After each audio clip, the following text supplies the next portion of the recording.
Bueno, el texto que nos convoca hoy es un texto de educación de Baquero Terigi que nos va a hablar acerca de una unidad de análisis. De hecho, el texto se llama En búsqueda de una unidad de análisis.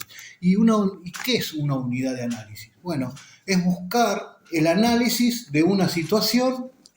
Él se va a centrar de la situación escolar, los llamados quizás fracasos que uno puede encontrar, deserción escolar, repeticencias, son fracasos generalmente, atribuidos a veces o al alumno o al maestro o quizás a la dificultad de los contenidos, ya vamos a ver, pero ellos proponen una nueva unidad que se llama actividad, que lo vamos a hablar más adelante.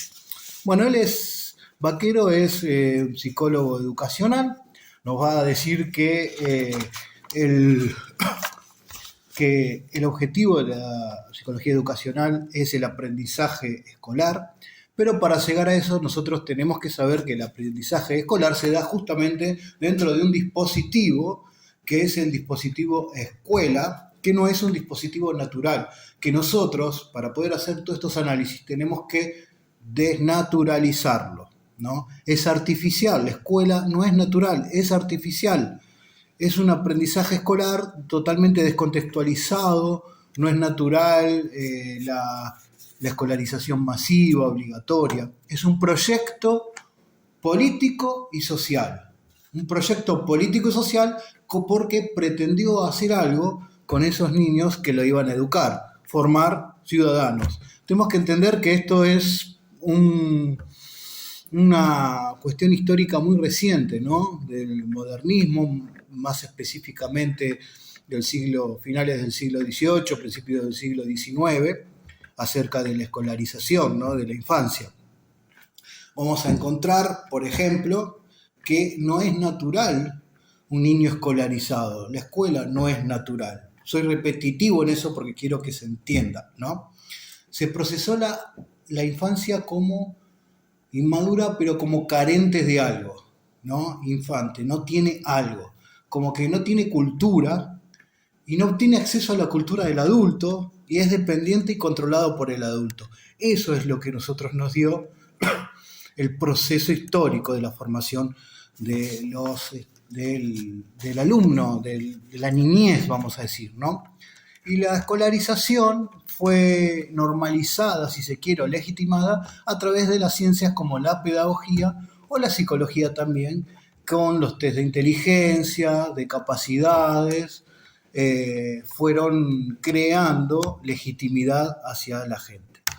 Bueno, nosotros lo que tenemos que entender para poder ver esto es que el dispositivo tiene ciertas características, ¿no? La escuela, el dispositivo tiene ciertas características. Las características, vamos a ver, creo que son 6. Realidad colectiva, un espacio determinado y específico, una temporalidad limitada, descontextualización del aprendizaje y roles de docentes alumnos, y la sexta, no la dije en orden, pero son 6, que es la predeterminación y sistematización de los contenidos. Vamos a ir desglosándolos un poco. Realidad colectiva, bueno, tenemos una realidad colectiva en el aula. Tenemos un grupo colectivo que no es homogéneo, cada uno trae una subjetividad distinta. Y lo que hace la escuela es a esta realidad colectiva que va a educar, la trata como una sola masa, lo homogeneiza, quiere sacar una sola realidad de esas cosas. Y lo va a hacer con todas las características de la escuela, lo va a hacer creando subjetividades. Va a ser un nuevo sujeto, el sujeto educado en la escuela.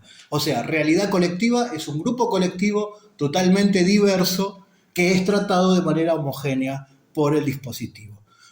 Teníamos el espacio específico, un espacio específico determinado, que es la escuela físicamente hablando, que está en un lugar determinado, que tiene un lugar para un recreo totalmente delimitado, un lugar donde se aprende, el aula, con todo lo que es la decoración áulica, con toda la disposición de los bancos, mirándose hacia el frente, el profesor delante, un control totalmente panóptico. Foucault nos habló de todo esto.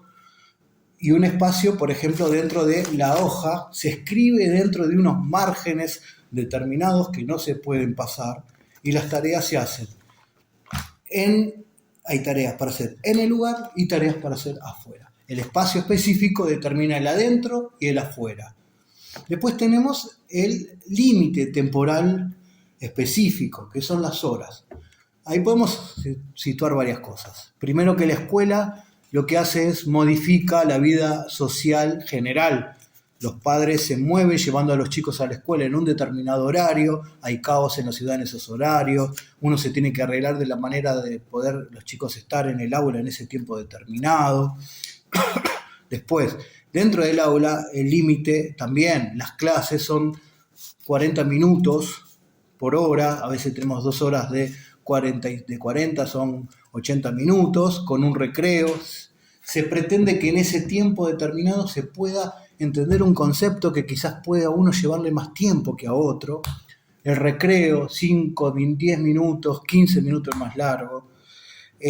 Tiempo de calendario académicos, fechas, efemérides, en tal fecha hay que enseñar tal cosa, en tal fecha hay que enseñar al otro, los objetivos que tienen un tiempo determinado. Yo en un mes tengo que presentar una unidad, no importa si no lo entienden, yo la tengo que hacer en un mes. Hay tiempos para evaluar y hay tiempos para practicar, hay tiempos para hablar y tiempos para... podríamos hablar un montón de cosas acerca del tiempo específico. Las vacaciones de invierno, todo eso entra dentro del tiempo específico. Y vamos a ver que es totalmente artificial, como todo el dispositivo, es una artificialidad. Roles de docentes-discentes. Hay unos que enseñan, obviamente, y hay otros que reciben esa enseñanza y se esperan comportamientos específicos, ¿no? El que recibe que esté callado, el que enseña habla, que ponga ejemplos, que tenga un trato determinado, es el que puede calificar, el que puede poner las órdenes, no hay un consenso, generalmente es así. Después tenemos predeterminación y sistematización de los contenidos. A veces me equivoco con las palabras porque hablo muy rápido, tengo que mejorar eso, mi dicción. Bueno, los contenidos que se van a enseñar están predeterminados de antemano de lo que sucede en el aula. No importa qué chicos tengo en mi aula, qué realidades son, ya están predeterminados en una currícula. La currícula que me dan, que me entregan, ya está predeterminado y ya están sistematizados. Esos yo lo tengo que dar. Hay una lucha de poder en esa elección de qué temas se dan o no se dan. Y también esa predeterminación y esa sistematización supone una manera de poder construir la subjetividad. ¿De qué manera? Y yo voy a dar los temas que me parecen que son centrales. Vamos a ver desde una postura eurocéntrica, la conquista de América. Voy a generar un tipo de sujeto, de ciudadano el día de mañana. Y por último, el aprendizaje descontextualizado. El aprendizaje descontextualizado tiene que ver con se aprende algo que no los puedo palpar en la realidad. Por ejemplo, estoy aprendiendo acerca de, la naturaleza, los cauces de los ríos, las vegetaciones, y en mi vida en la escuela llevo a los chicos a ver un río cómo fluye, a ver las vegetaciones, se enseña acerca de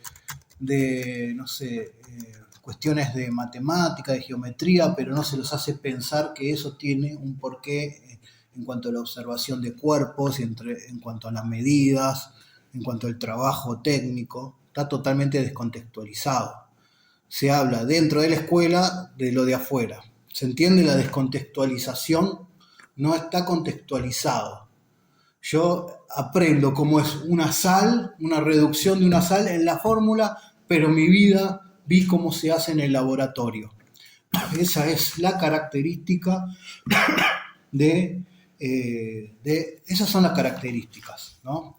La realidad colectiva, el espacio específico, el tiempo específico y limitado, roles docentes discentes, predeterminación y sistematización de contenidos y descontextualización de contenidos. Y eso va a tener una implicancia total sobre lo que suceda en la escuela, en el aula, ¿no? Luego va a pasar Vaquero a hablar de lo que nosotros dijimos la unidad de análisis. Históricamente, antes de que ellos propongan esto, hubo dos momentos superados y que él intenta superar ahora con Trilla, ¿no? Vaquero Trilla. Uno era la diada. La diada era al buscar las cuestiones tanto en el docente como en los alumnos. Yo tengo docente y alumnos, bueno, algún problema debe haber en estos dos factores. No importa otra cosa. Luego se propuso la triada. Son 3. Docente, alumno y contenido. Bueno, no alcanza con todo eso. Él propone la actividad.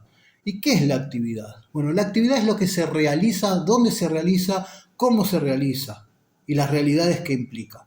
¿Esto cómo lo podemos traducir? Bueno, la actividad, la unidad de análisis es tanto la triada, contenido, alumno y docente, más todo lo social, más estas características que vimos del dispositivo, las características duras de la escuela, que se le llama. Todo eso también afecta. También afecta lo social, la economía del país, la división social del trabajo. ¿Quién enseña? ¿Es una maestra? ¿Es un maestro? ¿En qué lugar está la escuela? ¿Está en Barrio Norte o está quizás, vamos a decir, en Liniers?